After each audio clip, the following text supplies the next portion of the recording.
You have worked as a director? You did a short film as a director.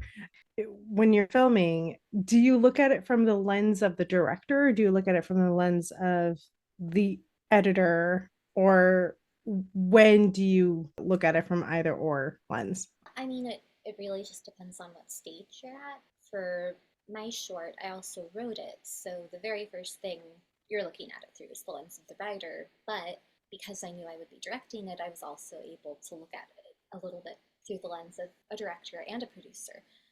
Thinking about what I'm writing, is this actually producible? Could I potentially, with our budget, afford to do this? And then, putting on the producer hat, being like, no, gotta change it, go back to the writer hat. Okay, what's something else that would be more affordable that we could do?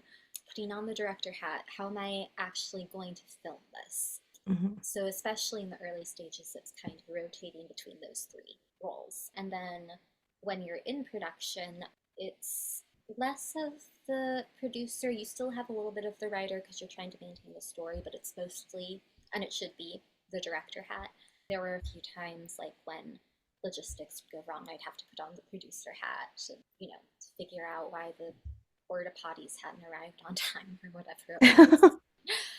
But also, and this was actually very helpful, and I would recommend it to directors, is being able to put on the editor hat too and be like, okay, do I have enough coverage for this scene? How am I going to cut from this shot to the next?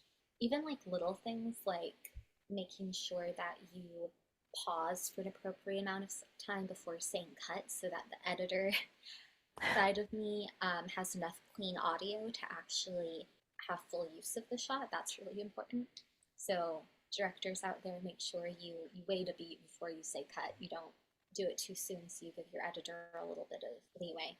And then, I would joke as I was editing, gosh, this director didn't know what she was doing. Why don't I have this shot? Which like you only realize when you're in post. But I would say that like being able to edit your own footage makes you a better director and a better storyteller in general. Being able to rotate through all of those four different hats at any given moment is really important. But you need to be able to focus on one thing at a time as well. And that's maybe another danger, is getting distracted by some other aspects when you need to be focusing on the one in front of you. But in general, I'd say it's pretty helpful. Fantastic. So, a note for anybody who wants to be a director: make sure you know that how have an understanding of the editor's job and how it works and how you can best help them. Having those little pauses definitely helpful, and understanding, how all of these different positions, they're like, you don't need to be an expert, but having like a bit of a basic knowledge at Yeah. least is helpful Mm-hmm. for sure, especially with your editor. Be helpful to your editors. Oh, So yeah. that's really great advice.